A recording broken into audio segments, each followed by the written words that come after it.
What is up, guys? COD Gameplay here, and today we're playing some Search and Destroy on Subbase. I'm using the TAR-21 with Silencer, Marathon Pro, Stopping Power Pro, and Ninja Pro. And I'm going to be using Marathon Pro for the reason of exactly this. Rushing at the very beginning, flanking the opponents, because that is what Search and Destroy is all about. It really is.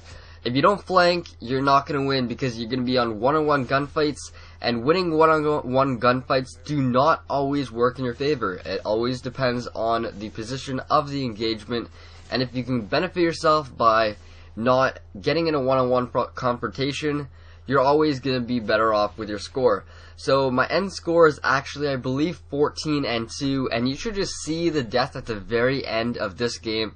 It is absolutely retarded. The guy's just sitting behind a little, what was it? It was just a little container barrel thing, and he was just sitting there the whole entire round for 45 seconds that I was alive. I guess technically he was doing it right. You could say that, because he did kill me. So he did something right, but I was not too impressed.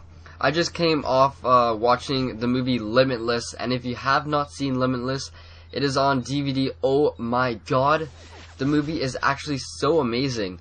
So watching it, the storyline, basically this guy, this general guy who's a writer, and he's really lazy, doesn't have like any motivation, can never write, and he's just on the downhill and everything. And all of a sudden he meets this person, his ex-girlfriend, or his ex-wife's husband, and he's like, I have this pill. And he's like, this pill costs $800 a piece, here you go. And that's basically what happens. He takes a pill, everything, his life starts turning around, and it's absolutely insane. The movie is so well written. I do not want to spoil anything to you guys, because anything that I say could be like, oh my god, you guys are like, I was gonna watch that movie in 3 hours, and you just ruined the whole thing. You never know. So I'll just keep it at that. If you want to watch it, you can torrent it, you want to download it, you want to buy it on DVD, you want to do whatever. I don't really care, but it is a sick movie nonetheless. I would really suggest watching it. One thing that I was actually thinking of, look at this. Oh, that's heartbreaking. That's the first death, and not the second one. The second one's even worse. I was just not expecting him there, and you know what, you gotta expect the unexpected when you're playing with people that aren't the greatest, because I find these are the two questions that I was asking myself before doing this commentary. Is it easier to play really good people or really bad people in Search and Destroy? The reason why I say Search and Destroy in particular is because good people, you can usually predict where they're gonna be, right? Bad people, you're not gonna really predict where they're gonna be. They're so hard to predict. You'll be playing with them one time, they'll literally just sit behind a barrel for the entire round, and you can do nothing about it, right? And then you're playing good people, you kind of know where they are, but they're trying to, it's like a brain, you're trying to outsmart them and stuff. And I really like playing both, because it keeps you on your heels, right?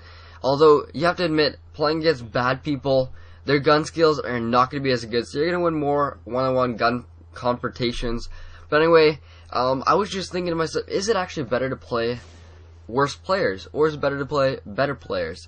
Kind of a little thing to think about, and you guys probably have the obvious answer of saying worse players, but I don't know, I was just thinking about that. Another thing that I was thinking about is will you actually get better scores if you play with a team?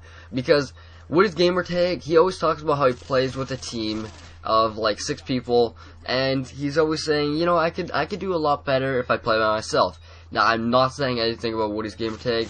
The guy is amazing. He's a great commentator in everything, every aspect.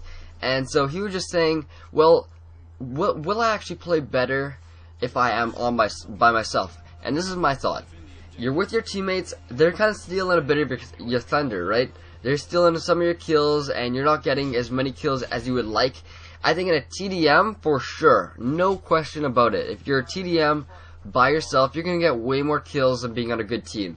Although if you're playing ground war domination and you're with a full party, I think it might actually be better for you to have your whole team. The reasoning, You put them in a spawn lock with your team.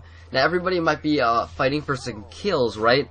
But real aspect, you're controlling them in a really small area. You have massive non-stop air support, and it's like sitting ducks. I can't believe I got this one-on-one competition. This guy definitely out to lunch. Look at him. Watch this. I turn the corner. I have no clue he's there. Oh!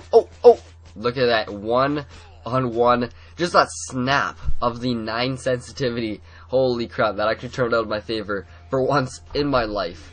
But yeah, I was thinking, does it actually? So I want to hear your guys' opinion. Do you think you'll actually get a better score if you are playing by yourself or with a team in ground war, let's say? Because search and destroy, I think if you play by yourself, as long with team deathmatch, you're gonna have a higher score, because if you're playing with bad people, usually sit back more and you can rush flank, do all that crazy stuff. But anyways, guys, I am getting to the end of this video, and if you are already here, please give it a rating. I don't care, you're gonna give it a dislike. It's not gonna make me cry, it's not gonna make me do whatever. But I'd rather appreciate a like, obviously, and leave a comment on one of the questions that I asked before. But anyways, guys, that is all. Look at this horrible death. Look at this guy. Look at this guy. Anyways, look, we see the ending. My Harrier goes to work, and the game is over. Dysfunction with the little Rococula snapback. Ooh, beautiful. Love you, John. No homo. Catch you guys later. Peace.